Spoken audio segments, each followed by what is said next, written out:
Hello there, my name's Greg and I'm making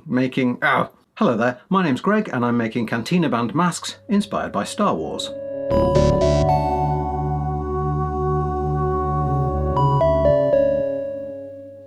Part 2. In part 1 I made the clue horn and chindinkaloo flute inspired instruments. These masks were made concurrently. They're made using a combination of craft foam, yoga mats, cycling helmets, V for Vendetta masks, Christmas baubles, expanding bathroom foam, hot glue, basically every technique I sort of semi-know how to apply. You could carve them out of stuff and make a silicone mold and make latex heads, and in fact you can buy those online, but these are how I know how to do it. Sort of. Bit of an emotional roller coaster, this one. I say roller coaster, not many ups. But yeah, if it's too vloggy or too confessional and makes us all very uncomfortable, then that's an exciting place to be, isn't it? I'm being vulnerable. I saw a thing about creativity online where someone said if you're being honest, good. If you're being vulnerable, even better. So yeah, this is a journey of prototyping. Every time you make something for the first time, you're prototyping. So I'm just figuring out how to make this thing. I now know how to make them, but we're going to go back in time and watch me learn. It's interesting, I think, and I'll stop talking. It all begins with a balloon. Balloons and brown paper. Yes, we're covering a balloon in paper mache. Haven't done that in 35 years. Brown paper bag is the strongest, I find, but there's also packing paper that you get in large parcels, the stuff that always smells like off milk. Why? Is it a byproduct of the dairy industry? We don't know, but it always smells like sour milk.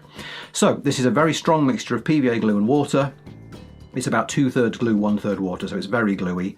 Tear it, don't cut it, because you want rough edges because they blend better. And then my wife and I covered these balloons in, I think, 2 layers of brown paper. Then I had the idea of doing a layer of kitchen paper, which is very soggy but maybe made it stronger. As you can see, it goes on very kind of thin, but the edges blend well. And then we did another layer of brown. So it's at least 4 or 5 layers thick. Quite hard to house the balloon or to set the balloon when you start to stick things on. We tried making sort of a neck out of cardboard tube, but in the end just sat it in a baking dish. And there they are. And 2 days later, not quite hard, but it's suspended. It's a right face hugger. That ain't right. As always, world's most useful tool.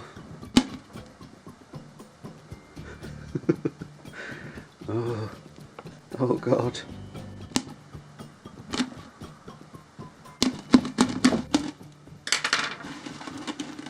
Mask time. So these dry. Surprisingly hard. These dirty eggs. What sort of system do we put in there to hold it on your head? I am using the word system. That.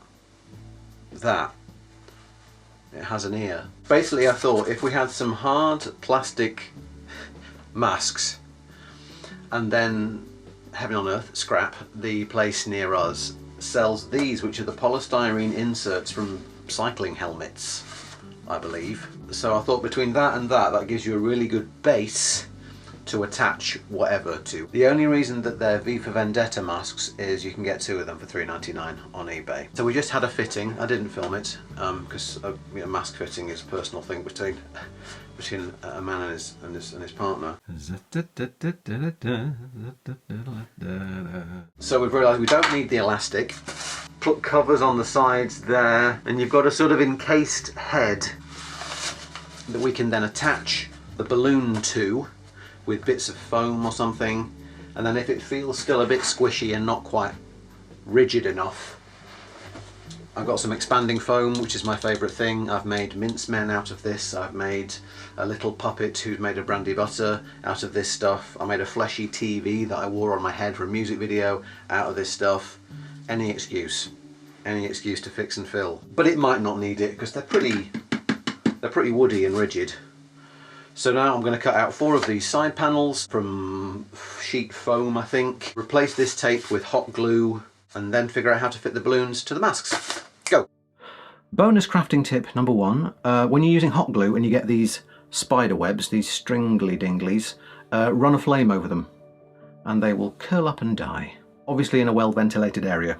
I always have the roof open. It's yoga mats and glue and plastic and you're basically burning them. So, you know, don't huff that stuff too much. And there's the mask and the helmet fitted exactly inside the paper mache egg. So just had a quick test fit of my mask and I've cut my nose in several places. It was because I tried to get my wife's mask on. I picked the wrong one up and tried to basically force it on, and the plastic inside shredded my nose tip.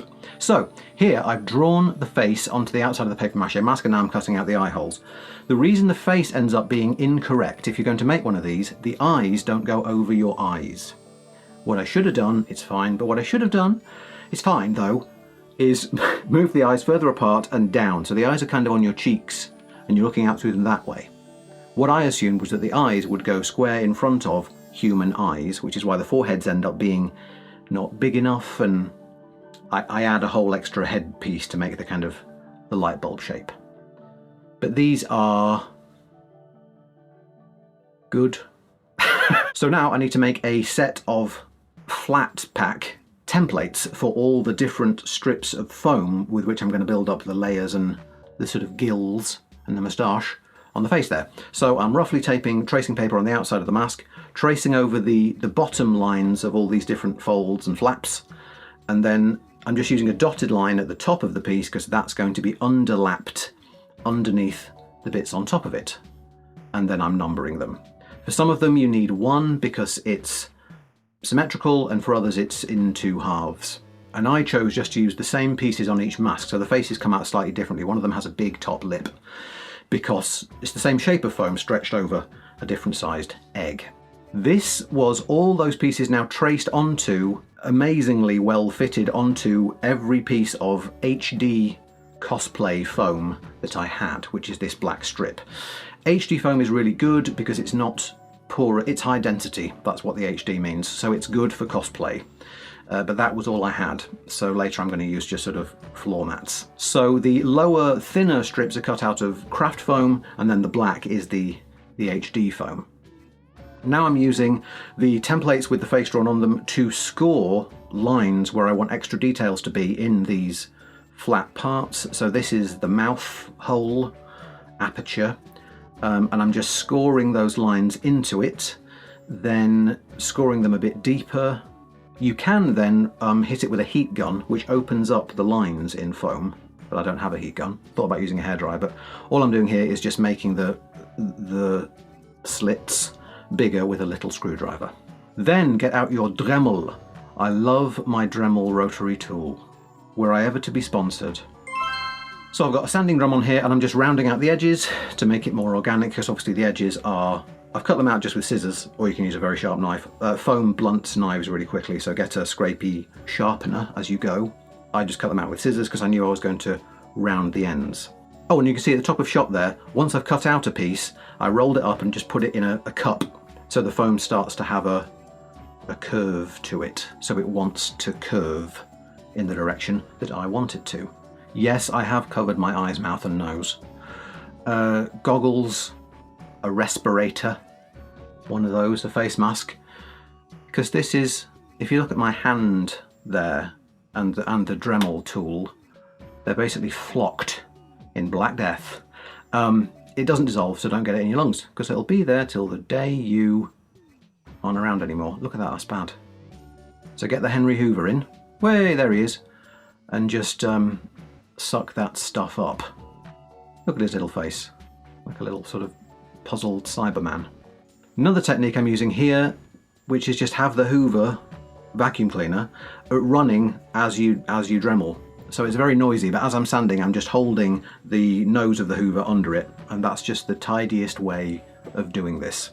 So what I'm doing here is, once the flaps are stuck on, anywhere that they need to underlap over a bit that comes over the top of them, I'm just thinning that down, so it's not a thick square sort of step.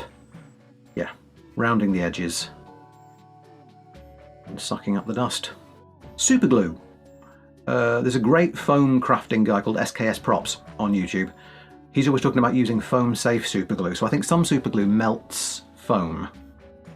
This may even be that stuff.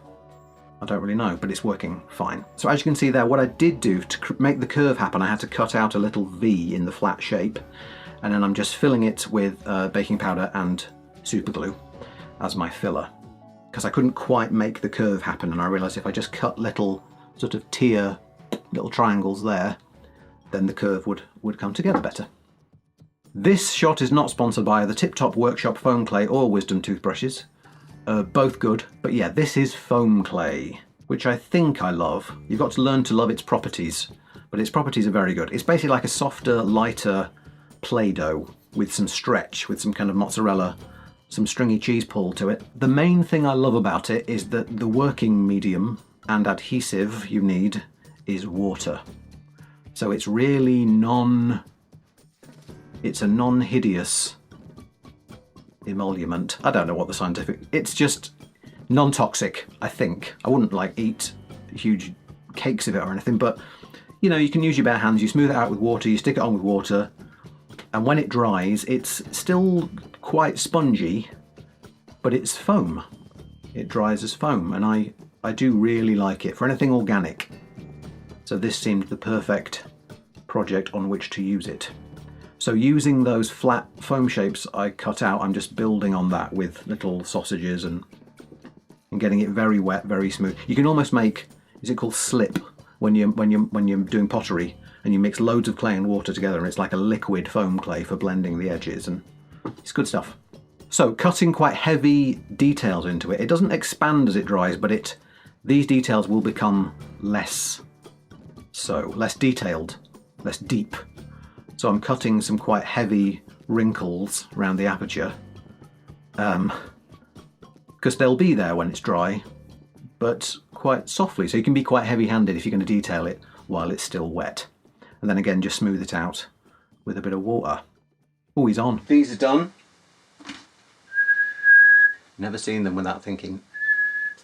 So the foam clay on the mouth parts has kind of dry. It's still soft and a bit squishy underneath. It takes about 2 or 3 days to fully cure, but that's looking nice, as is that. Done some filling with the foam clay in the gaps where I had to split the foam sheet to make it curve, but they're the wrong shape, aren't they? Let's be honest. A bith. They're a light bulb headed people, aren't they? We're talking Mars Attacks. We're talking the guys with those veins out of the pilot for Star Trek. So yeah, they're just the wrong shape. They look like mustachioed balding at the moment. They're quite cute. Look a bit like TikTok from Return to Oz. But it's not this, is it? It's up here somewhere. It's like, I've done another balloon. I've done some whole extra paper macheing because I thought about using thick foam. I've run out of this black foam sheet. That was every last scrap I had. So I thought about using a thick foam like yoga mat. I thought about covering it with expanding this expanding foam stuff and then carving that, but really messy, really messy. I thought about buying a large plastic Easter egg, but that's 10 quid and I've got to wait for it to arrive and I need 2 of them. So I just did another balloon paper mache thing. So I'm going to cut this in half and use half on each one to make a big forehead, and then fill the void at the back with the expanding bathroom foam. Let's go. We now have the balloon cranium, the chrome dome. Kind of fiddly to do. Lots of holding it with both thumbs whilst drawing a line with a pen in my mouth. But yeah, use 2 split pins which are going to be covered up. All this is going to be skinned with foam clay to make it smooth and to put the sort of iconic butt crack bit down the middle. But now I've just propped these up on the inside with 2 bits of garden like kneeling foam pad that says I love my garden on it from the charity shop. And now it's time to fill in the back with expanding bathroom foam. So let's do that then. I think I might hate this stuff. It might not be my favourite building material after all. I'm left with these two hideous jacket potatoes. I watched a YouTube tutorial of a guy who sort of patted it into shape, and after 3 minutes it had a nice skin on it, and he just kind of moulded it. And I've had gloves on, but I've gone through like a box of gloves because this is the stickiest. It's like hell. Like if you took hell and made that into a foam. It's the worst. It's so sticky, but it doesn't hold its shape. So as you can see already from this one on the left, it's, if I put them the right way up, it falls out of the cavity, and letting it dry upside down, as it expands, it's kind of spilling over. But yeah, regrets. I've had a few. I think an eye-shaped curved piece of foam to just fill in that, even if I filled in the curve with this stuff, I think filling the whole sort of cavity of the head was like unnecessary. And it's not expanding in a nice round way, it's just giving me this kind of upside down muffin top of zombie coloured filth.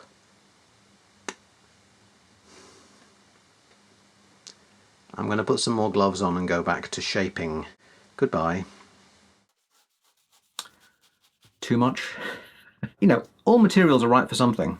This stuff has worked for me brilliantly in the past, and it's good for lots of things, but for this, I didn't need to fill the head. I tend to over-engineer stuff, that's the prototyping issue. But yeah, it's very satisfying to shave down. Here I'm using the very fancy sort of ninja kitchen knife my uncle gave us for Christmas, and then this is just a long, I think they call them Alpha knives in America. Is that right? But yeah, retractable. As you can see, where it's red, where I slice its skin off and it's red underneath, that's because I did a layer of red, I had some red tissue paper. So where I'd done kitchen roll before, I did a layer of red tissue paper. You can tell I wasn't into the second load of paper mache because I didn't film it.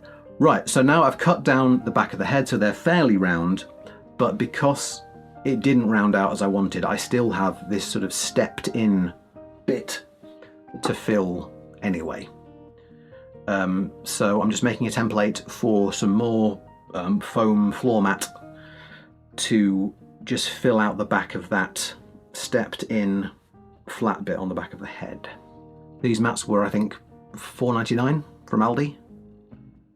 Very hard not to buy these whenever I see them, but it's good, useful stuff. Cuts nicely with scissors, as you can see in this picture here. It's footage of me cutting it nicely with scissors.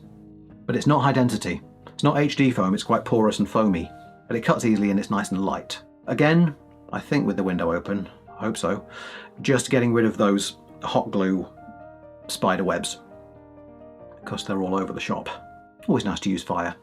So, we're now foam claying the transition between the foam here and the new paper mache frontispiece.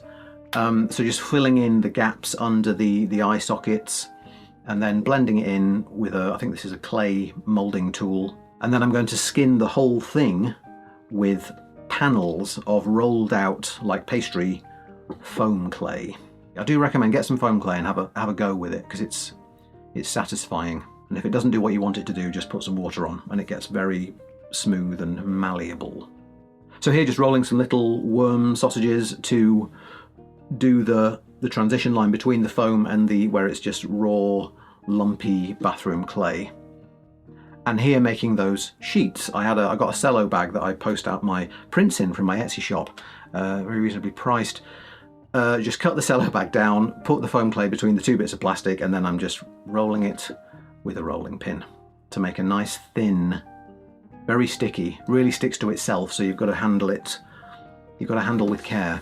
So here, cutting it roughly to the shape of, I think, the cheek of one of them, and then you just peel it off the plastic. Sticks on easily, and just blend it smooth with water. What accent will I say water in next? Water. Then once you've got that thin skin, it's really nice for just carving details into. So I'm just putting wrinkles, neck wrinkles, in the back of the head. Whereas you could apply them with lots of tiny thin strings, like I'm doing here, with the sort of gill vein things at the side of the head. Or just put on one thin sheet and just carve the details in just like clay. and it dries into foam. It's great. But these are just rolled out worms where I made the ends thinner so I could sort of transition the ends into the head there for when they're really thinking about jazz. Oh, here we go. It's day 1070, I don't know, you're getting down. Yeah, it's day 10 million of the one day project, and this is a no negativity channel. It clearly isn't. Sorry. But I've hit a bit of a wall, because there is a wall, isn't there? Sometimes. The window's only open for the cat. An invisible wall that comes at you quite fast and you sort of hit it. I've applied the first layer of foam clay to the helmet. Helmet being the operative word. I've realised the masks look like a certain appendage. My wife pointed it out yesterday. And I'm smiling, but I think it's worth acknowledging, that's what I'm saying. It's worth acknowledging that about 4/5 of the way through making something, you sometimes hit the sort of point of maybe wanting to stamp on them, set fire to them. You know, it's like, I feel like I don't love them anymore. Because the proportions aren't right. So they're not screen accurate, but they're also not just a quick fancy dress costume I made in an afternoon with some balloons and, you know, so it's a lot of work for something that looks, I guess, funny. If you find, you know, appendages funny. I've slightly grown out of that. The instruments are great, the masks I don't know. So yeah, I thought it was worth acknowledging that sometimes when you're making something, you might go through a phase of not wanting to finish it very much and just thinking, oh yeah, it's that. I don't know, I'm just acknowledging that I don't think I'm great or anything. It's not, hey guys, it's the joy of making and let's just make and positivity all the way. Because I'm feeling a bit sad at them. I might not leave this in. Maybe this is self-indulgent, but art is indulgence of the self, isn't it? And I am, you know, returning were as tedious as go o'er. That's a bit of Macbeth for you if we're going to be self-indulgent. So yeah, let's get this finished. So that's what I'm like. So this is Plasti-Dip. It's great stuff for coating your foam. The accelerant in spray paint melts foam, so you need to coat it in something. It can be PVA glue, it can be Mod Podge, which is kind of like PVA glue, or this is clear Plasti-Dip. It's kind of a rubbery coating. I think you can get it in black and white. White would have been good here, but it just has a layer, a skin on it now, and now you can paint it. So this is white primer and some very old spray paint that I bought years ago to do a roast turkey coloured mask for my friend Rob to be in a video of mine. So the lovely thing with old spray paint is it kind of spits freckles because the nozzle's clogged. So always keep your old spray paints, they're very good for sort of skin effects. So here as a basic first pass, I just used that spray can to shade in down the middle, under the eyes, blended it out with a bit more white, and just sort of found my dark areas before I could begin painting with paintbrushes. No, not paintbrushes. Before paintbrushes I did a pen pass. So here I've very heavily drawn on with brown and orange Sharpie under all the lines, just drawn in all the shadows because they're going to get painted over, so you may as well go very heavy-handed at this stage. So I've just drawn in some brown and orange wrinkles. And then at this stage there's a bit of green under the eyes and blue on the veins. But I did do that too early because they're non-permanent felt tip pens. So I think I recoloured in those veins pale blue about 5 times because the paint kept just moving that around. But the green under the eyes, the blue there, a bit of purple. So these are just cheap acrylic paints. Notice from my reference photos that particularly the lower half of the face is very orange. So I'm going very orange and brown, rusty colour in all the folds, flaps, gills, mandibles, apertures. I don't know. Tip him and he starts dribbling. But again, still heavy-handed, so go heavy with your shadows because you're going to dry brush the paler stuff on top later. I was really unsure about this paint job until I started dry brushing this peachy colour. They're not pale like sallow skin colour, they're peachy. So it's actually brushing a peachier, warmer colour onto the white of the head, all around the mouth, and you scuff most of the paint off on the cardboard and then just lightly brush it over the top. And I'm using cheap makeup brushes. These are Blusher, the big fluffy brush that are really good for dry brushing. And all you're trying to do is make sure it hits all your edges and doesn't go into your shadows. So yeah, this sort of warming pass, where I put this yellowy mustard colour, you can just about see it. But for the first time I thought these are now starting to be the right colour. Just a warm, yellowish, slightly jaundiced space skin. Toothbrush pass. Again, not sponsored by Wisdom toothbrushes, but yeah, if you're doing skin, you need freckles. Lots of little moles and imperfections. So always do a toothbrush pass of brown and orange. And then here, pens. Use pens. If you need little dots or lines, just use a pen. So I'm just sort of tickling around the hole with a red Sharpie. I do love Sharpies. If they ever don't want to endorse some, or be endorsed by David Beckham, I'd take money from Sharpie. They're good pens. So I tried to buy 2 pairs of giant black novelty sunglasses for the eyes. Found 2 shops, or what I thought was 2 shops, 2 websites where they had 1 pair, but they turned out to be the same shop as 2 websites. So a lovely lady in Grantham had to cancel my order because I could only get 1 pair and they have to match. It's very easy to buy blue giant novelty sunglasses from fancy dress websites across the land, but black ones, no. So these are giant Christmas baubles that I already had, that come in 2 halves so you can put your own filling inside. And then I decided just to back them with, I already had some black materials from making masks for something else in the past. So I had some net. One of these is voile. One of them is tulle. Is one of these organza? Might be organza. But yeah, just something to black out the back of the eyes. And in the end I decided about 3 layers of this, might be organza I think, that I bought somewhere online, was the right level of shaded. Cutting them down to size with my Dremel. Just in case of cracking, I've put masking tape on the outside. Usually if you're cutting anything that you think might be a bit brittle, same goes with if you're jigsawing through plywood. If you cut through tape, it tends to stop the edges from splintering. Might have been fine, but it just felt a bit safer doing it through tape. So then stuck my 3 layers of black organza, I think, together with a ring of PVA glue on baking paper so it would just peel off. Left those overnight. So now I've got a 3-layered stuck together piece of black cloth. Then I'm going to attach the eye. I tried to get the material to curve to the inside of the eye, but actually it's really hard, so I just left it flat. So you can, the eyes are clear if you look at them right at the side, but I think you can get shading spray paint, but I was determined to make these with what I already had. So these are just stuck on now with 5-minute epoxy, and now I'm trimming them down to size. Get it in frame, there we go. And now I'm trimming them down to size. So you've got a dome with a shaded back.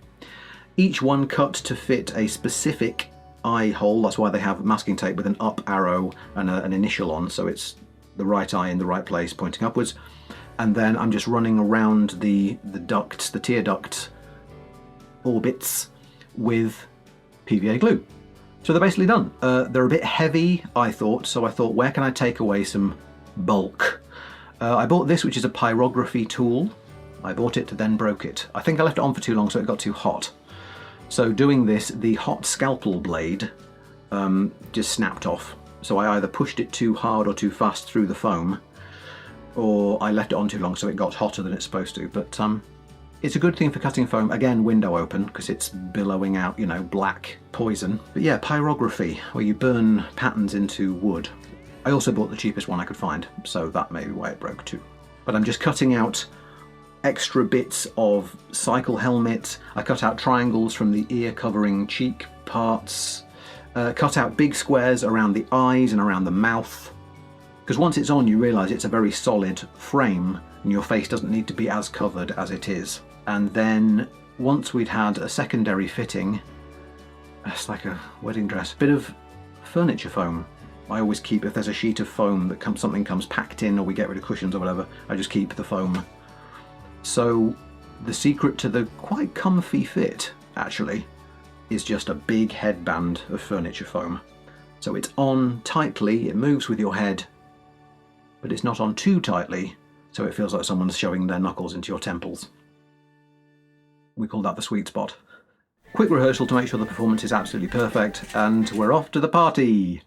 And that's it, 2 wonderful Cantina Band masks. We had a photo shoot, which you can see in a second. This week's YouTube channel recommendation is Can We Cosplay. That's Can We Cosplay. They are a brilliant foam crafter. They make rusty metal things out of foam, they make stone things out of foam, skulls, horns, light up bazookas and stuff, but they introduced me to foam clay through their YouTube channel, so check them out. Here's the finished thing, I'll see you on the other side.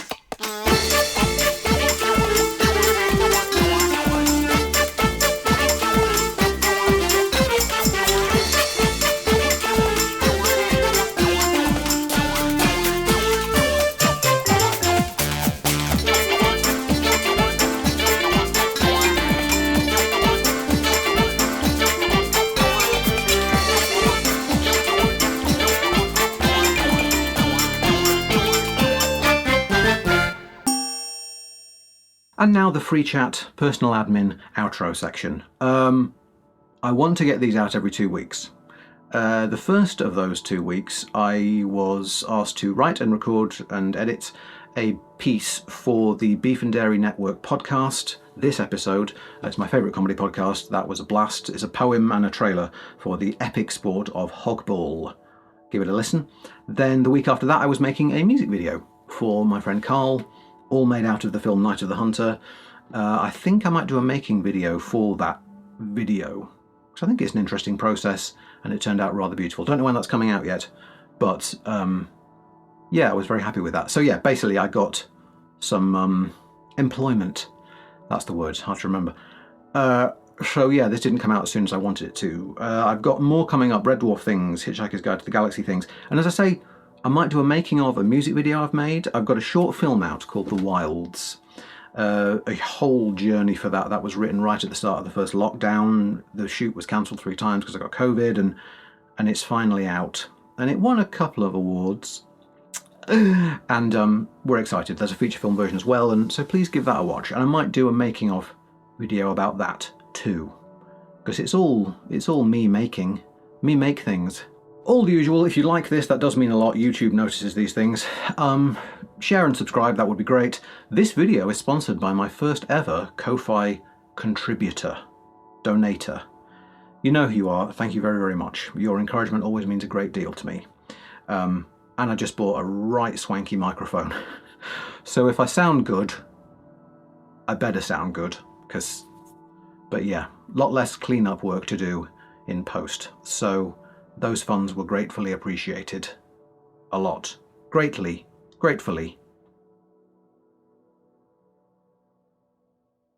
I'm not doing that again. It was fine. Yes. Thanks for watching. Lots of love, and I will see you soon.